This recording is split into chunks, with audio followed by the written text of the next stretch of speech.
You'll remember in one of my last videos how to fuck up your wholesaling business in 2 months or less. Well, this video is how to fix your wholesaling business in 30 days or less, which is what I have done.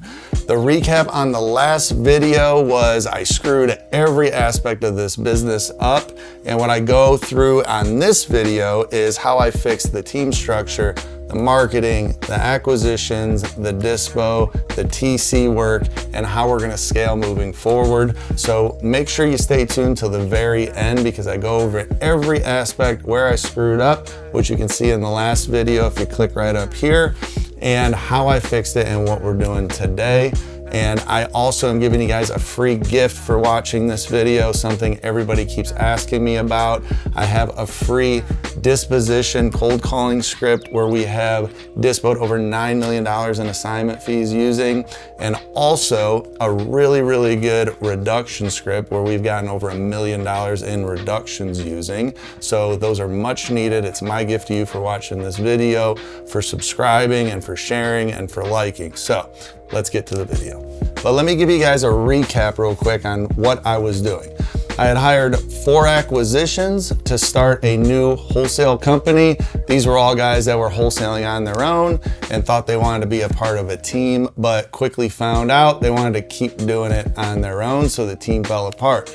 Another thing was marketing. We never really turned on new marketing. We had all these old leads from our old CRM, and those were the leads we were calling and getting under contract. What we found out is a lot of these older leads were not as motivated, and we were kind of getting the scrap. So a lot of our deals started getting really small, started going away. There was a lot of title issues we didn't know about. A lot of these leads were under contract multiple times, and we didn't know the issues that were gonna come as we locked them up under contract.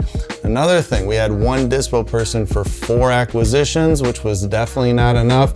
We were rapidly trying to hire another dispo person that we just couldn't get to stick. We hired 3 that all fell out within a week or 2. So dispo was completely overwhelmed. And as I was trying to get these deals to the closing table, I did not have a TC hired, and that really bottlenecked us with having to talk to title companies and update sellers and schedule photos and everything that comes with it. So I wanted to fix all the things I screwed up. I know it was all my fault, which I mentioned in the video, and now I'm gonna give you guys a recap of where I am right now in the business, just 30 days later.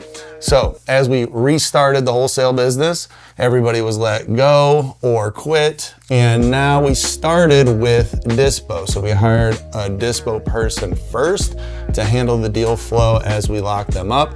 Plus we had a bunch of properties under contract that we had to move anyway. So our first hire was dispo and TC. We had to clean up the mess that I created in the business. And since then, since the video aired, we have closed and funded on $52,000 worth of assignment fees.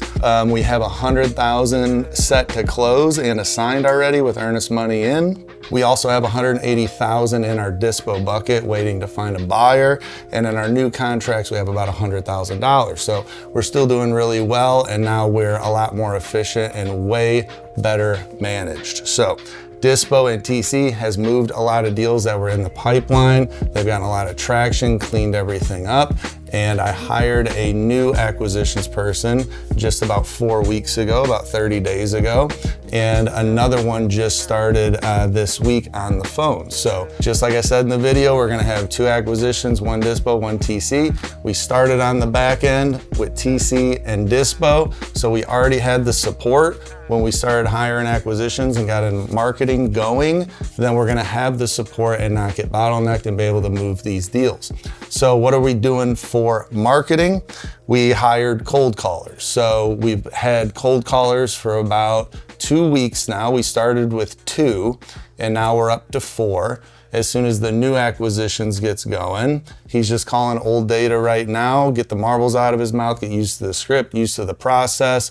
And then after about a week or 2 of that, we're gonna have more cold callers hired for him, 2 for a week. And then as he gets a contract, another 2. So we'll have a total of 8 cold callers for 2 acquisition managers. So out of those cold callers, again, we had 2 go for a week, and now we're up to 4 for the last week we've had.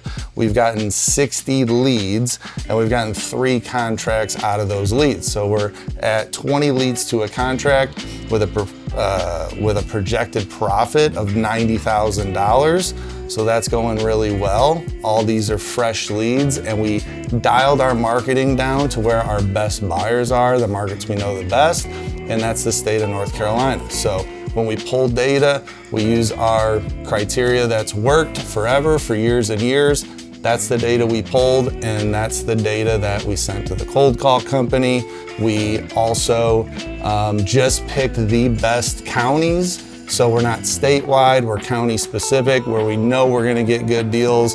So when a lead comes in from our cold call company, we know exactly what this person is going through, the exact criteria, and we know we're gonna have a buyer for it if we can get it under contract. So that's really made acquisitions, dispo, and TC a lot more efficient. TC's role now is to take either a live transfer or call the seller right back for a welcome call, get photos scheduled. My disposition VA, who I still have, pulls data, and then as soon as we get photos back, dispo starts working the deal. So the flow is a lot better. Like I said, we've gotten 3 contracts out of those new leads. We also got an extra 2 contracts out of our old data. That's with a $22,000 projected profit. So we're doing really well. We have, over about $400,000 in the pipeline still. Over 50,000 of that is closed, 100 is set to close, and the rest we're still working on getting photos and marketing to buyers to move those deals. And everything is going a lot smoother now, a lot more stress-free. I don't have so many acquisitions where I can't juggle everything. I'm underwriting the deals for acquisitions still, but in the next 90 days, that's gonna get passed off to them. So we're doing recording training every morning, call recordings, underwriting training to eventually pass that off. And I'm just gonna run this play until we're stabilized, till we're doing 150 to 200,000 every single month, closed and funded, which I think is gonna happen in the next 90 days. And then once we're stable, everybody's trained up, everybody's getting contracts, then I'm gonna hire an operations manager to help start scaling the company. So I'm doing it a lot smarter this time around because I was stressed to the gills, and now it's smooth sailing. So let me give you some KPIs real quick for our new closer.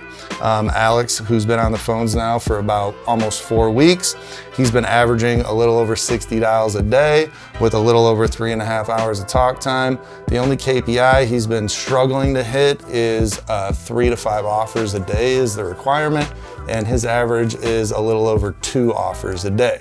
So, but again, he's gotten, 3 contracts out of the new data. That's 20 leads to a contract. I know they're good deals because I underwrote them. So, he does have to get his offers up every day. He's got to push for those offers. But other than that, he's doing really well. He has had no real sales experience in the past, so he didn't come with any bad habits. He came and learned our process, and he's just sticking to it. Now, I do have to do recording training with him almost every single day. There's even times he's on the phone where I hear him, coming off the script or coming off the process or saying something he shouldn't or not being able to overcome an objection.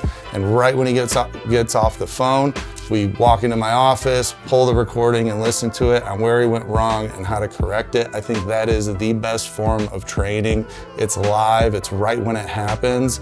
You can retain that information a lot better when you're learning. So we're doing that moving forward. And like I told you, the goal we should be at is a couple $100,000 every single month, closed and funded consistently before we start scaling again. So things are looking good. You can turn a business around really, really fast as long as you take ownership, you realize what you did wrong, and then come up with a real plan moving forward, which is what I did, and just started from the back and moved forward. Hired TC, hired dispo, then hired acquisitions, and things are good. So stay tuned on the next update. coming at you probably in the next 30 days. We'll see where we're at, and I'll show you guys how to scale a wholesale business properly this time to where the number isn't the goal. It's how do I structure a team and train them properly where not everybody's overwhelmed. We can do consistent deals and then slowly scale this business. All right, if you made it to the end of this video, you know exactly how I feel trying to build and scale a wholesale company. So stop learning from the gurus that haven't wholesaled a deal in years. They're gonna tell you everything you wanna hear. I'm gonna tell you everything you need to hear. We're still in the trenches with you. I'm building this team from the ground up. Do I still make mistakes? Of course, but learn from my mistakes. Follow me on this journey. I want you guys to click the link in the description to join the mentorship if you're serious about getting into wholesaling or building and scaling a wholesale business. I'm gonna be right alongside with you on this journey because I'm doing the exact same thing. So click the link in the description and I'll see you at the top.